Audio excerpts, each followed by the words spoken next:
भले ही पाकिस्तान भारत से टक्कर लेने के दावे करता हो, लेकिन कर्ज के भारी बोझ तले दबे देश में हाल बेहाल है और संयुक्त राष्ट्र की नई रिपोर्ट उसकी पोल खोलती हुई नजर आती है। लंबे समय से आर्थिक बदहाली से जूझ रहे देश में आम जनता खाने पीने की चीजों से लेकर रोजमर्रा के सामानों तक के लिए मोहताज है। तो वहीं पाकिस्तान के प्रधानमंत्री शहबाज शरीफ वैश्विक मंचों पर पाकिस्तान और भारत के बीच तुलना करते हुए नजर आते हैं, लेकिन संयुक्त राष्ट्र की एक नई रिपोर्ट उसकी पोल खोलने के लिए काफी है। तो शहबाज शरीफ की कोशिश हमेशा ये रहती है कि पाकिस्तान और भारत का तुलनात्मक अध्ययन दुनिया के सामने रखते रहें, दुनिया को ये बताते रहें कि पाकिस्तान भारत से किन मायनों में और कितना बेहतर हो गया है। लेकिन हकीकत जब संयुक्त राष्ट्र की रिपोर्ट आती है तब पता चलती है। पाकिस्तान में भुखमरी पर यूएन की रिपोर्ट सामने आई है, जहां पर करीब 1 करोड़ 10 लाख लोग भुखमरी का सामना कर रहे हैं। भूख से पाक में मर सकते हैं करीब 17 लाख लोग। पाकिस्तान में 68 जिलों में भुखमरी के हालात हैं। ये रिपोर्ट बहुत कुछ ऐसा सामने रखती है जो शहबाज शरीफ और उनकी पार्टी किस तरीके से पाकिस्तान की सरकार को आगे चला रही है और पाकिस्तान में लोगों की क्या हालत है, ये अपने आप में सामने रखती हुई दिखाई पड़ती है। लोग भुखमरी की कगार पर हैं, 68 जिलों में भुखमरी के हालात बने हुए हैं। लेकिन पाकिस्तान दुनिया को यह बताने की कोशिश में है कि उसने हालिया ऑपरेशन सिंदूर के दौरान किस तरीके से भारत को नाको चने चबवा दिए। ऐसी नकली और जाली विजय जुलूस निकालकर, विक्ट्री परेड निकालकर पाकिस्तान दुनिया को यह बताना चाह रहा है कि वो बहुत बेहतर है और कम से कम भारत से कई मायनों में आगे। लेकिन पाकिस्तान में जो महंगाई की मार है वो किस हद तक है। प्याज वहां पर इस वक्त 150 रुपए किलो मिल रहा है, जो भारत में 20 रुपए किलो है। आलू 120 रुपए किलो मिल रहा है, जो 50 रुपए में 3 किलो भारत में मिल रहा है। टमाटर 105 रुपए किलो मिल रहा है। आटा 71 रुपए 50 पैसे प्रति किलो मिल रहा है। चीनी 200 रुपए किलो मिल रही है। चावल 325 रुपए किलो। घी 700 रुपए किलो। पेट्रोल 250 रुपए लीटर। सरसों का तेल 530 रुपए लीटर। दूध 230 रुपए लीटर।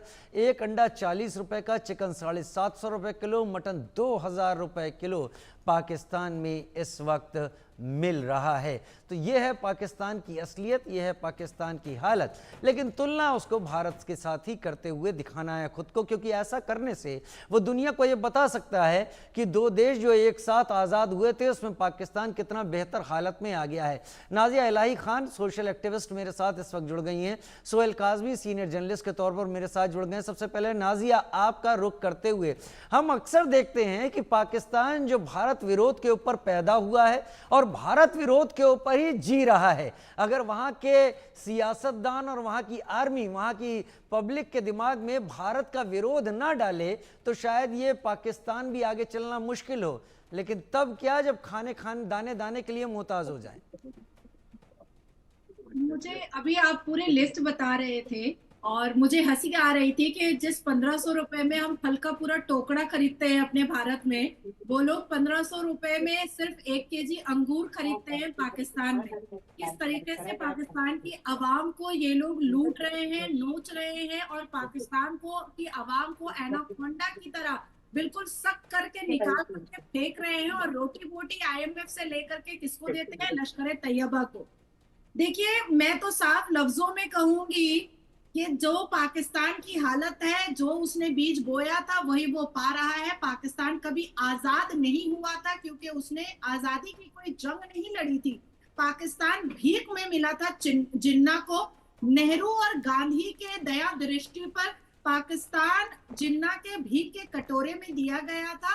और ये तो पूरी दुनिया जानती है कि उम्मा और फी सबिलिल्लाह वाले, ये जो मुजाहिद और मुजाहिदीन का तमगा लेकर के घूमते हैं, इनको तो फितरा, ज़कात, भीख, चंदा, ये सारी चीजें मांगने की तो आदत है। अब मैं आपको कुछ डेटा देना चाहती हूँ जिसमें पता चलेगा। 1947 में पाकिस्तान बना और 1958 से कर्जा लेना शुरू कर दिया। ये जो इन्होंने अभी ऑपरेशन सिंदूर के ड्यूरेशन में जो इन्होंने IMF से बेल आउट लिया है, जो कर्ज लिया है, ये 1958 से चला आ रहा है। पाकिस्तान के जो नेटवर्थ है, पाकिस्तान की जो GDP है, उससे कहीं गुना उनके ऊपर कर्ज है। 2022 का देखिए, 126.94 बिलियन US डॉलर।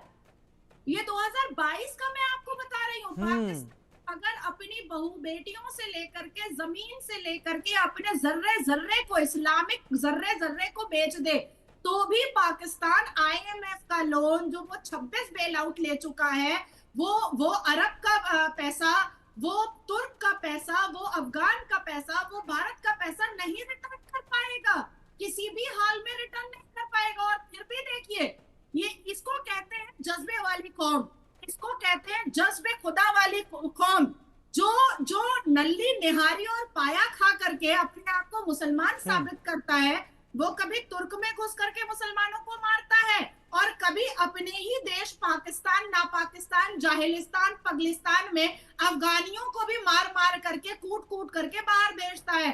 पाकिस्तान का भीख मांगना ये कोई नई बात नहीं है। ये भीख पहले अपनी जमीन मांगे इस्लाम के जस्टिफिकेशन पर, फिर पेट भरने के लिए अपनी उम्मा के लिए खाना मांगे भीख पर, और फिर देखिए कि अरब ने किस हिसाब से पाकिस्तानी टूरिस्ट को एरोप्लेन में भर भर करके भेजा कि तुम्हारे लोग यहाँ पर टूरिस्ट वीजा पर आते हैं और भीख मांगते हैं, कटोरा लेकर के भीख मांगते हैं, चकली बेचते हैं, पापड़ बेचते हैं और फिर मॉलेस्टेशन करते हैं और ड्राई नशा का व्यापार यहाँ पर करना स्टार्ट कर देते हैं। तो पाकिस्तान भिखमंगा था, भिखमंगा है और भिखमंगा ही रहेगा। जिस हिसाब से पाकिस्तान की हटगर्मी पीओके पर दिखाई देती है, पाक ऑक्यूपाइड कश्मीर, भैया मालिक हम हैं, तुम ऑक्यूपाई करके रखे हुए हो।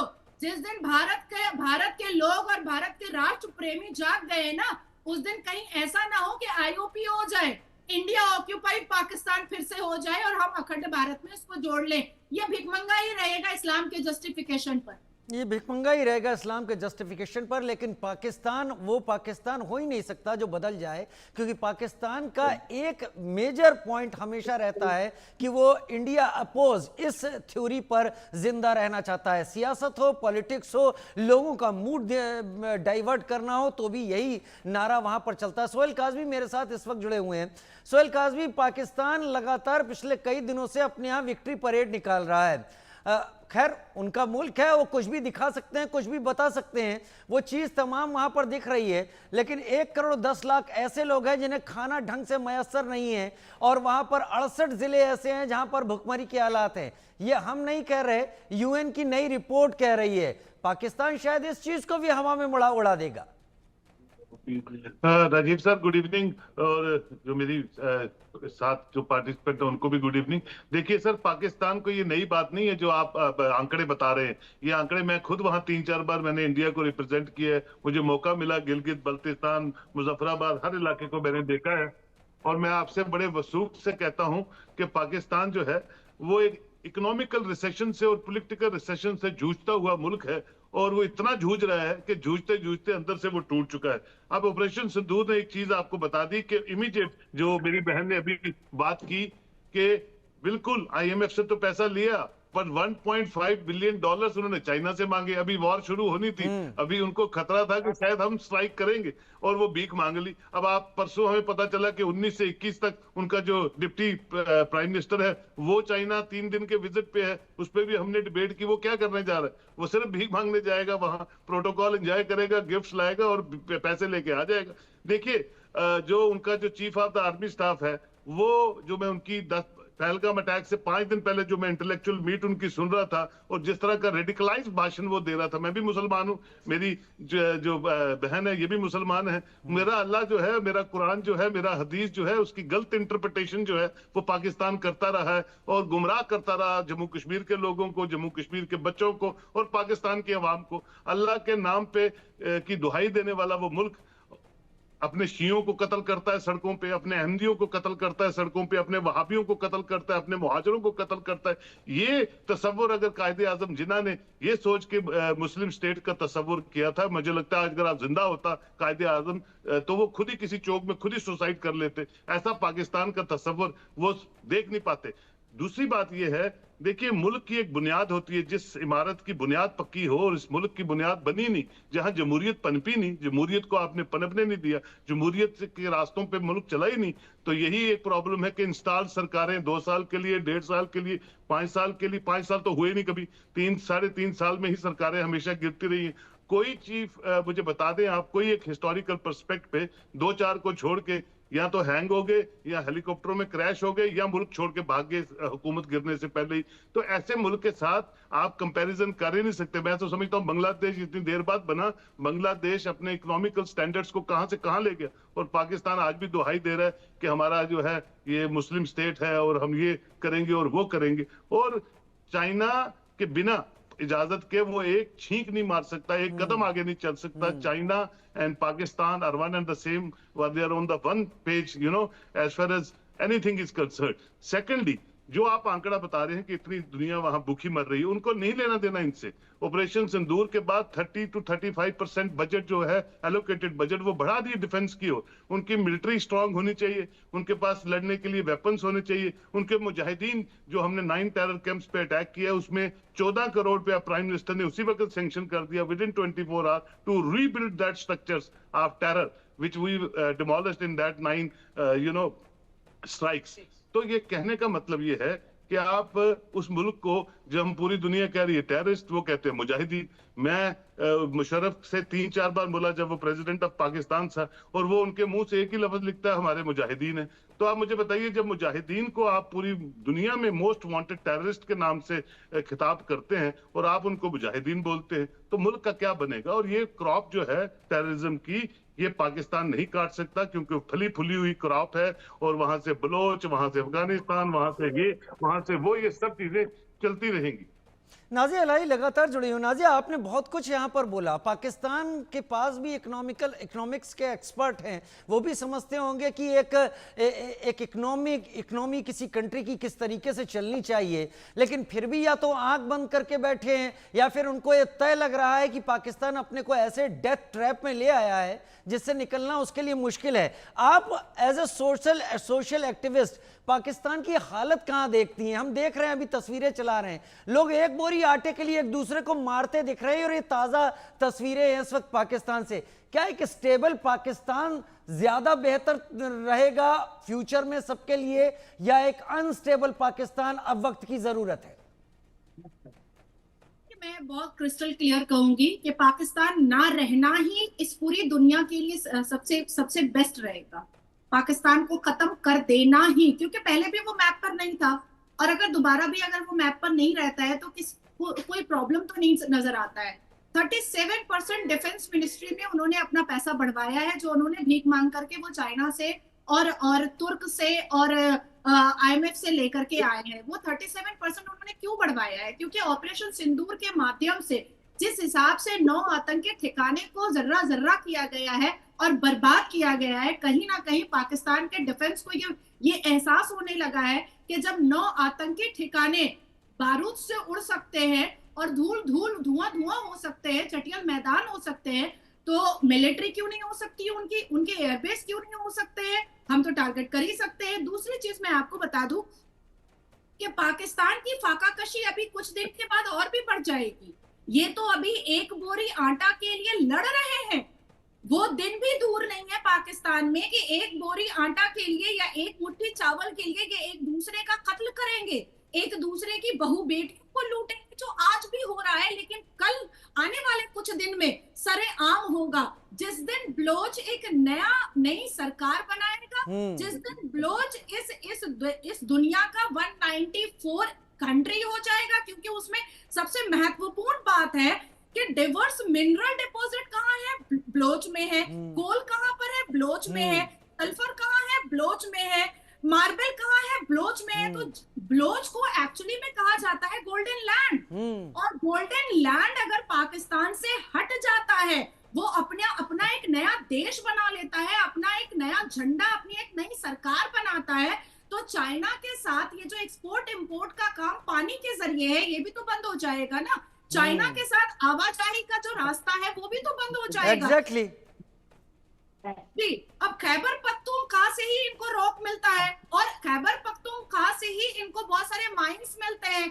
अब बलोच अलग होगा तो सिंध और खैबर पख्तूनख्वा का भी, जहां पर ये हमेशा उसामा बिन लादेन को रखता था, उसके बाद जैश ए मोहम्मद के लोगों को ट्रेनिंग दिलवाता था, आईएसआई के लोगों को ट्रेनिंग दिलवाता था, अब खैबर पख्तूनख्वा के पहाड़ों पर भी अगर बलोच का कब्जा हो जाता है तो इनके लिए तो बहुत मुश्किल हो जाएगा। अब मुजाहिद पर मैं आना चाहूंगी। देखिए, कुछ ऐसे अरबी वर्ड है ना जिसको लेकर के भारत में भी पिछले 76 साल से खेला गया है। आप जिसको मुजाहिद कहता है पाकिस्तान या कश्मीर के मुसलमान जिसको मुजाहिद कह करके अपने आप में बहुत फक्र महसूस करते हैं, उसको डिकोड करना बहुत जरूरी है। मुजाहिद का मतलब ही होता है जिहाद के नाम पर खुद को समर्पित करना, जिहाद के लिए खुद को डिवोटी कर देना, जिहाद के लिए खुद को डेडिकेटेड कर देना। और जिहाद किसके खिलाफ होता है? काफिरों के खिलाफ होता है। अब हम नमाज पढ़ते हैं, नमाज में 4 कुल आते हैं, 4 कुल में सूरह काफिरून पढ़ा जाता है जो काफिर के लिए ही बनाया गया है। तो ये डिकोड करना बहुत जरूरी है। और मुझे लगता है कि अब वक्त आया है कि भारत के जो राष्ट्र प्रेमी है, भारत से जो राष्ट्र के लिए अपने आप को समर्पित किए हैं, वो ऐसे शब्दों को डिकोड करके अपने 120 करोड़ हिंदुओं को आगाह करें कि ऐसे शब्दों से आप कंफ्यूजन ना हो। बहुत सारे ऐसे प्रवक्ता हैं जो बैठते हैं लेकिन जलेबी वाली शब्द से वो भारत के हिंदुओं को समझा नहीं पाते। तो मुझे ऐसा लगता है कि ये जलेबी वाला शब्द अब पाकिस्तान को भी इस्तेमाल करने की जरूरत नहीं है और भारत में बैठे पाकिस्तानी मानसिकता को भी इस्तेमाल करने की जरूरत नहीं है। मुजाहिद इज अ जिहादी, और जिहादी ही जा करके लश्कर तैयबा का मेंबर बनता है, उसके बाद हिजबुल मुजाहिदीन का मेंबर बनता है, जमात इस्लामी का मेंबर बनता है। ये जितने भी टेररिज्म ऑर्गेनाइजेशन है वो जानबूझ करके अरबी शब्दों पे बनाए गए हैं ताकि काफिर समझ ना सके, लेकिन ये अपना काम करके निकल जाए। एग्जैक्टली निकल जाएं। और इसी का फायदा उठाता है पाकिस्तान और वहां का एस्टेब्लिशमेंट कि जो लोगों की जरूरत है उसको एड्रेस कतई नहीं करना है, उनको उलझा के रखना है। पहले रिलीजन के नाम पर उनको झुकाते रहना है और फिर रिलीजन का उनके सर के ऊपर ऐसा बोझ रखना है कि वो कुछ इसके अलावा सोच ना पाए, जो कहा जाए केवल वही करें। सोहेल काज़मी लगातार मेरे साथ जुड़े। सोहेल काज़मी, बदलता हुआ पाकिस्तान क्या आप कहीं किसी इमेज में देखते हैं या फिर हमको ऐसे ही पाकिस्तान को अपने पड़ोस में देखना होगा?